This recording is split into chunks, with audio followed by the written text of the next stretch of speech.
It's news from heaven. Today, why love for ourselves has become corrupt, which is a pretty brutal title, and it seems like there's this tension that we've got to, this is an elephant in the room, that we've got to address, which is you have in a lot of spiritually new thought, positive psychology, just people trying to find a good way to live and look at life, saying you got to love yourself. You've got to, practicing self-love is really important. And then you got mean old Swedenborg on the other side, who talks about love of self being the antithesis to how to live a good life. That it's often what's translated as love for selves is what is actually in us, opposing God, as God tries to give us all the things that are good in life, and that the love of self is the root of all humanity's problems. How do you reconcile these two?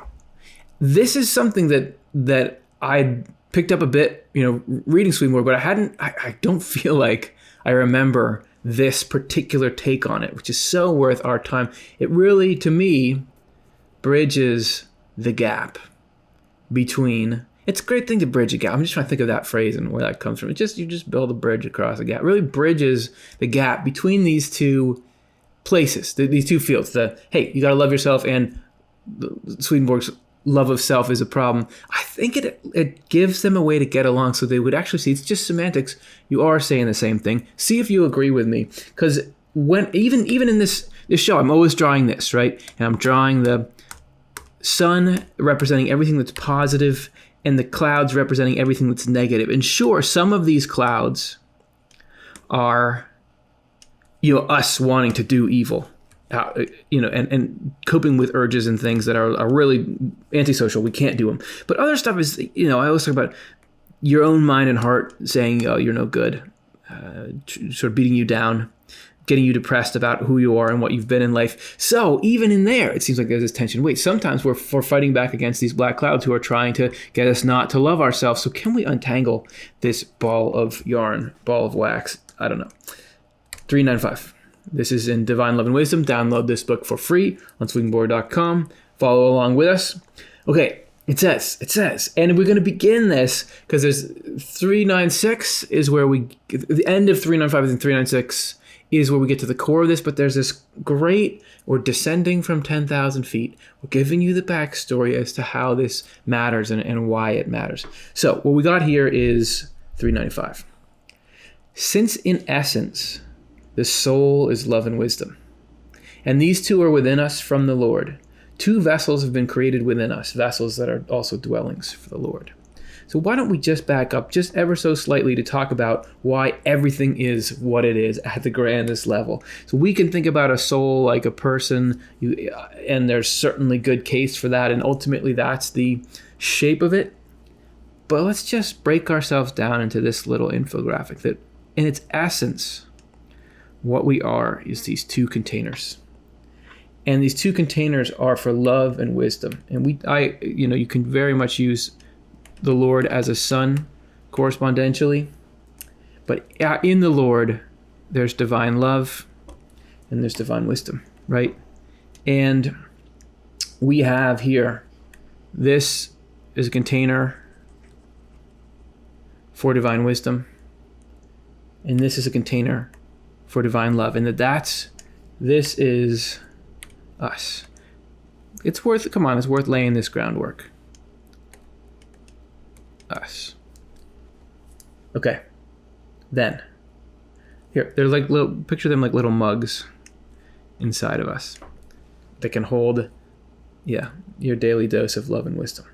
Okay. One of these, meaning these containers, is for love and the other for wisdom. The one for love is called volition or will.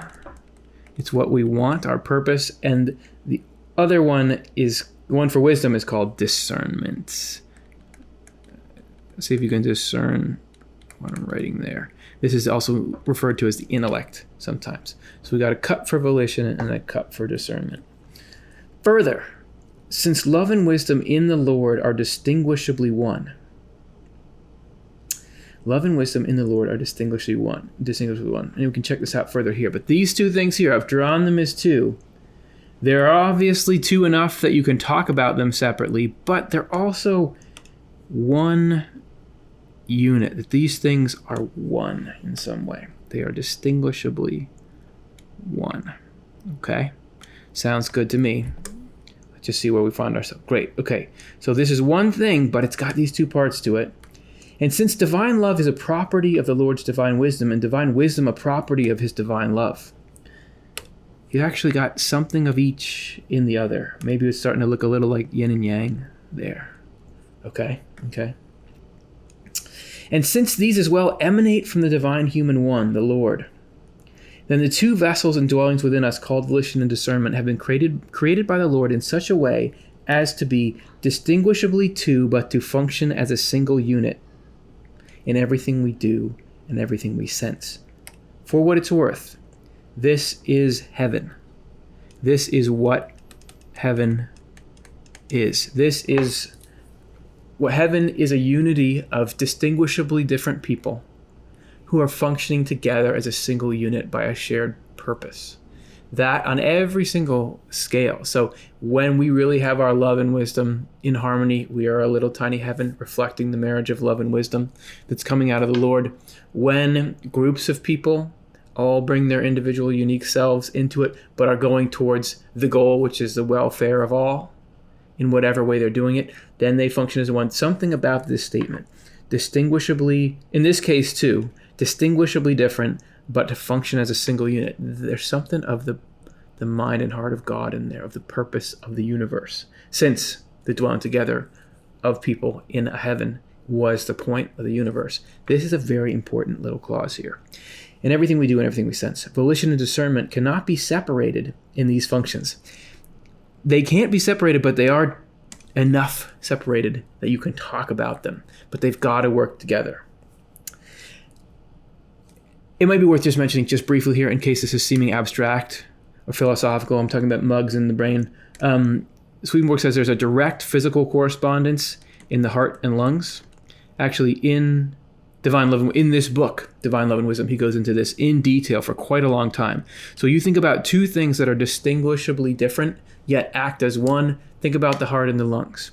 They're very different. You can easily talk about them, but when they're working and doing what they're supposed to do, it's a unit, because you've got the lungs gathering in necessary things like oxygen and expelling waste that has to go out, like carbon dioxide, and the heart is what's pumping. If the heart wasn't pumping, it wouldn't be able to collect. And even getting down into what the lungs are, am I going to venture to the edge of my understanding of human anatomy? Let's see what comes out here. Do not fact check this.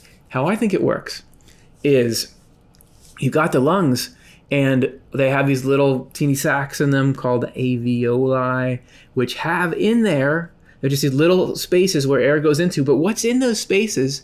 Little capillaries, little blood vessels. That's what allows the oxygen to go through. And those capillaries, the only reason they're transporting anything is because of the pressure of the heart. So they're one. They're one. And the only reason it matters that the heart is distributing all this blood is, well, is that there's this oxygen in it in the first place, and its distribution along that route. What would be the distribution of the blood without the route along which it's distributed? This is the way you could have multiple things that are one. And if you scale out and think about the whole human body, all these things are one in purpose, but yet distinguishably different in form. Okay, so here we are talking about how everything is. Let's see how this takes us into our discussion here. So we've got these two places in us that are vessels for love and wisdom. However, since we are intended to become vessels and dwellings, our discernment has necessarily been given the ability to be lifted above our own love into some of wisdom's light, which is beyond our own love. This enables us to see and learn how we are to live if we are to attain heavenly love as well as heavenly light, and so enjoy blessedness forever. Ostensibly, you're watching this video, I watch other videos, I go read Swedenborg, and everyone accesses material to learn things, right? So we have to sort of stretch with our mind beyond where our current state of life is. So as a reflection of that, or as the source of that ability, your discernment, even though they're at this level, discernment can sort of stick its head up. This is going to be such an elegant image here. Stick its head up and say, okay, what's going on up here? To know where's the next tier. that we need to climb up to. We teach ourselves things, and then we use that to say, all right, this is how we change our behavior and our motivations. Come on up. And then when the volition's up there, we're at the next level. Okay? So that seems like a great system. What could possibly go wrong? This enables, and that's how you get to heaven. That's where you go from being physically minded or carnally minded being to being a spiritually minded being. That's a great system. But I got some bad news, man. And do you want the bad news first? Well, you have to, because this is the order in which it's written. Since we have now misused our ability to lift our discernment above our own love, we have destroyed within ourselves the possibility of being the Lord's vessels and dwellings.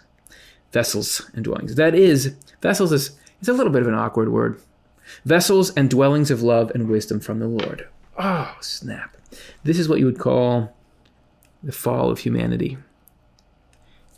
Because, and this is any discussion about, like, are we as people intrinsically good, or are we as people intrinsically bad? You can't kick either side out, because obviously people do a lot of great things. People are very likable, and a lot of people, when you get to know them, they're really great. But we're also not that great at the same time. You know, if you are with somebody a lot, you're going to see good sides of them. You're going to see negative sides of them. People make bad decisions. People make good decisions.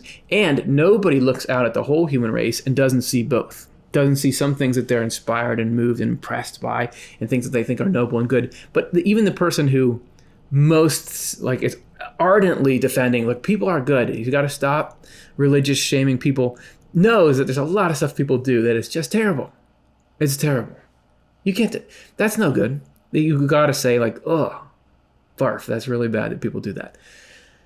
So we here are, I think Swedenborg is referring to this, the reason why you can get depressed at the state of the world and look at the way we treat each other and look at the way that we are and say we are a lot below where you'd think we would be if things were all running correctly. So how do we get there?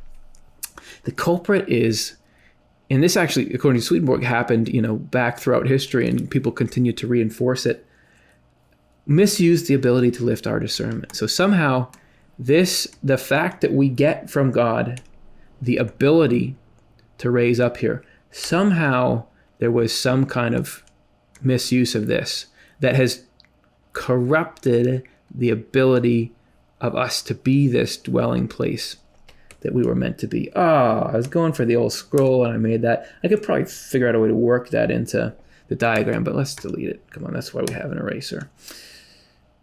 So how did we do that? What did we do that destroyed within ourselves the possibility of being the Lord's vessels and dwellings? Now, listen, it doesn't mean for all time. It just means, why do we have to do all this work to get into being this? Why aren't we just started like that, right?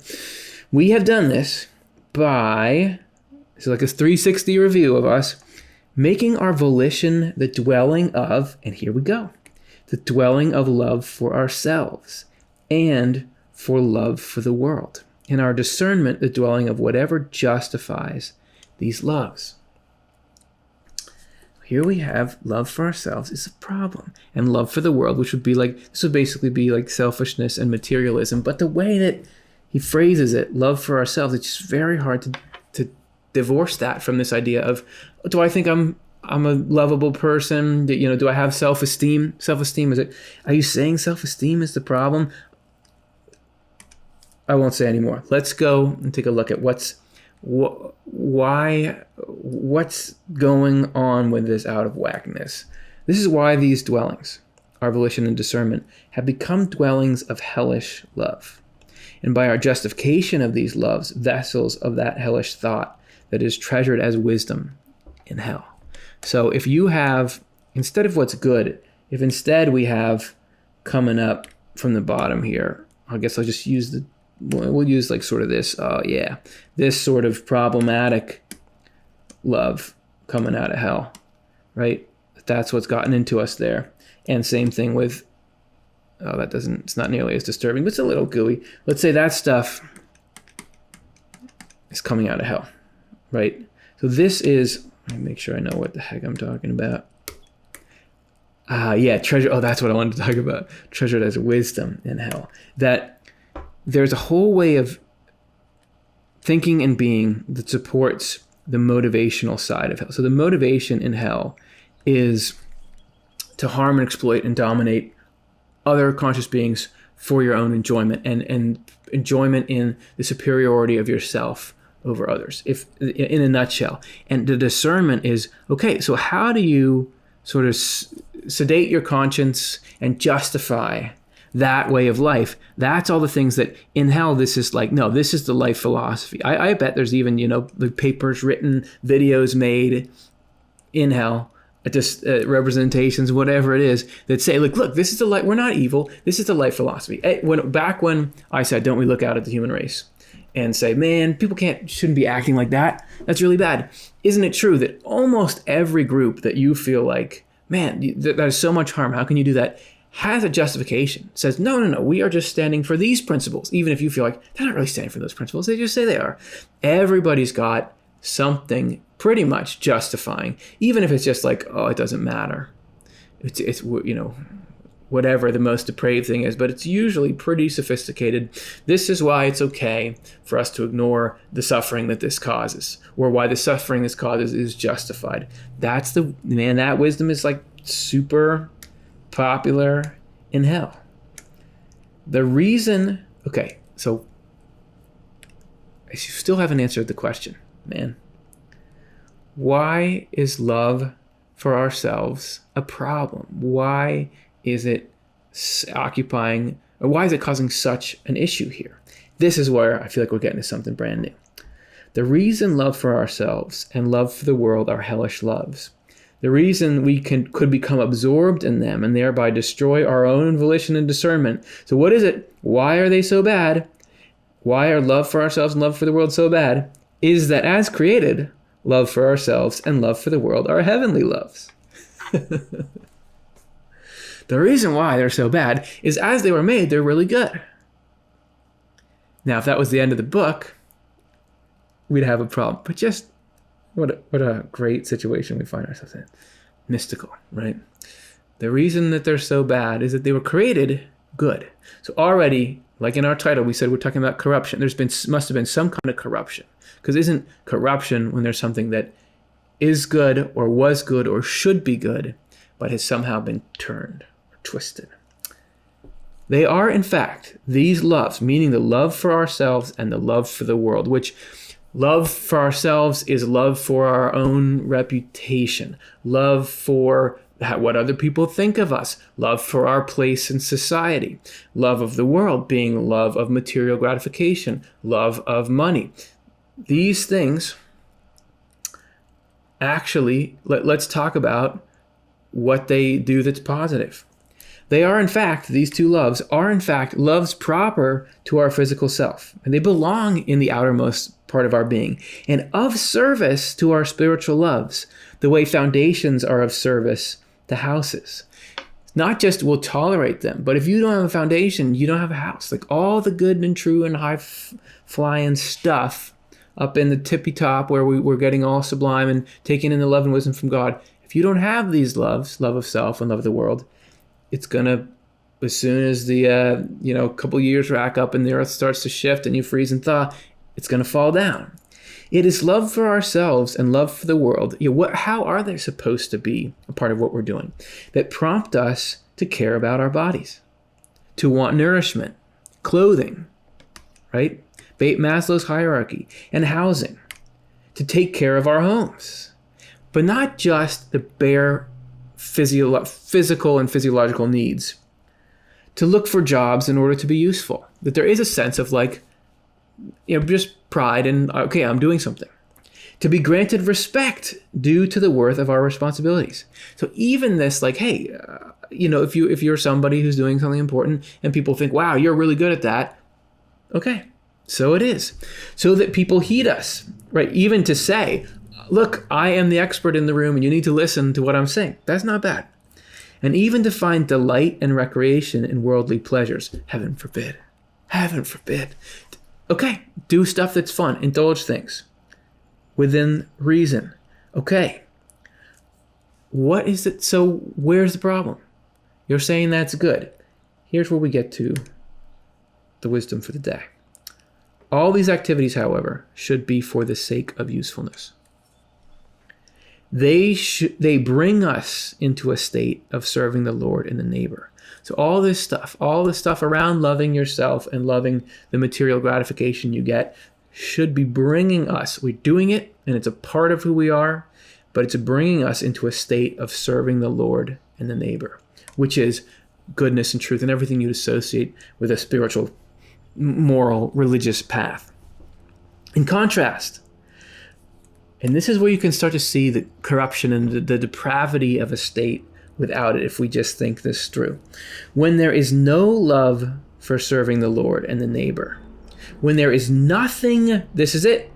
I'll put it in like, man, what's a good color for this? Red is too hard to read through.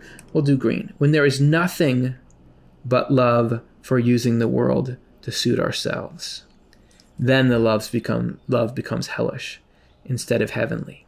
It makes us focus our minds and spirits on our self-image, which intrinsically is completely evil. So whatever he means by self-image is different than this love of self. It makes us focus on our self-image. That is a little more opaque, but this, to me, this nothing but love for using the world to suit ourselves is very clear, particularly if we think of the world, meaning all the material stuff, but also all the people in the world. If we are using everything else, if there's love for nothing but using all that, everyone and everything to serve ourselves, there's nothing else beyond it. Just feel that. Just think of it and feel, that's it. Like, that's the whole point. There's that depravity. Because then you, maybe for a little while, you're drawing inside the lines of not harming others, but it doesn't matter because other people don't factor in. The only thing that, just think about that. The only thing that matters is how you feel.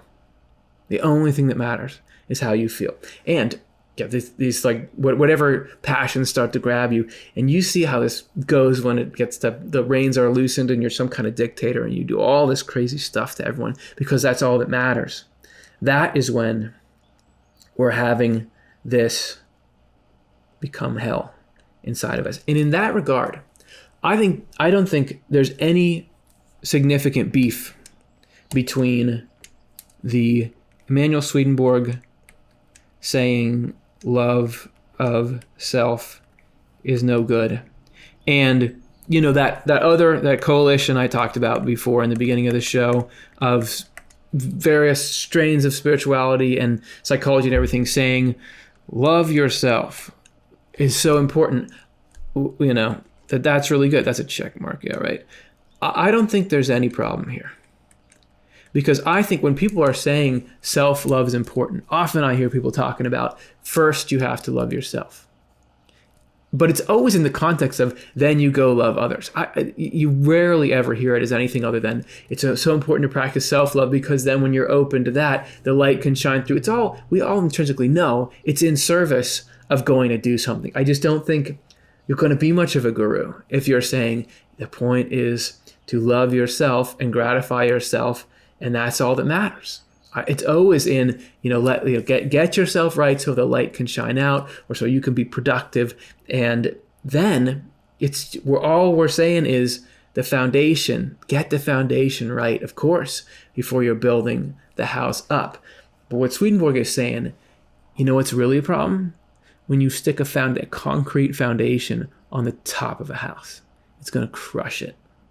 And that's the state of the human race. That's the reason why all the depravity in the human race exists, is that collectively our foundation, which is the love of self in the world, is way higher up than it should be. And it is putting so much stress. If you think about, a cinder block or whatever, the poured concrete foundation sitting on top of the wood, and the beams that are supposed to be the house, just think about that pressure. That's what it's doing to our system. This is how it's become corrupt. It's just that it's in the wrong place. And all that we need to do to get it so that we can have our cake and eat it, so we can enjoy feeling like we love ourselves and take good care of ourselves and pay attention to our needs. an easy way to have that be a great citizen is just to say, understand why we're doing it. Understand why we're doing it. And to say, I need to get myself right because I have ambitions to help the human race. Which, what I would say is that we get our outer selves right. We allow the Lord to get our outer selves right so that we can have the ambition of letting the Lord run this. But we've got to get our, work with the Lord to get that lower self in order so that we can be an effective tool. Because if you're super spiritual, you got all this stuff going on, but you can't manage you can't drive a car and somebody gets a flat tire.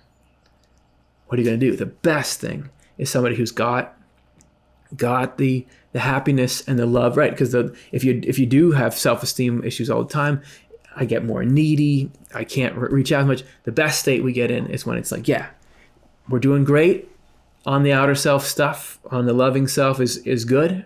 We're not, hemorrhaging value feelings there. But at the same time, we're clear about what really matters in life. That's like somebody you want pulling up beside you to fix your tire. And that's the news from heaven.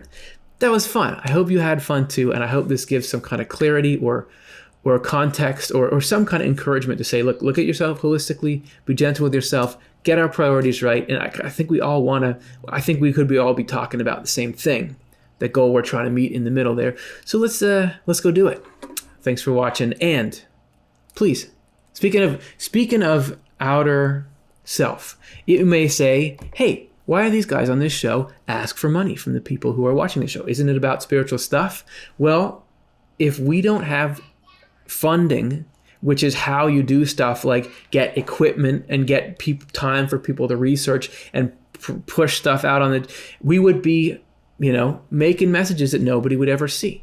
We would not be able to make them in a way that's going to hook anyone or get these true ideas out there. That's the way that every cause in the world has the foundation, which is how it's funded and how it's done. So here's a little message about how you can be a part of the foundation of Off the Left Eye. This is from Tim, our director of development. Get in touch with him. You can see his stuff here. Really been an awesome part of us getting to where we are. And he says to all of you, dear supporters, which you just by watching, you are supporting us. So thank you. You may not know that we depend our foundation on donor support to create our programming, to share the insights and ideas contained in the writings of Emanuel Swedenborg. Well, we do. And we want to share an opportunity to support the recently established endowment fund for Off the Left Eye. This fund provides us with the ability to offset the costs of production and staffing. Just think about if we were saying the point of Off the Left Eye is for us to get money for ourselves, yeah, that's called a corrupt organization. But if we're saying we need that funding to go do the use, which is to disseminate these ideas in a way that they're going to be widely accessible and go change lives and create the means by which to continue to change those, then hopefully doesn't sound too bad. Consider your ability to make a gift. Visit otle.causevox.com and become part of our community of donors. Thank you to all of you who have done that in the past. And thanks to each of you who have watched this show. I really hope it helps. Leave a comment. Let us know how are you finding that balance between loving self and loving the Lord and going out and doing things. Because we got to go take these ideas, test them out in the wild, and then you find out how they really get applied and how they really make a difference. That was fun. Thank you.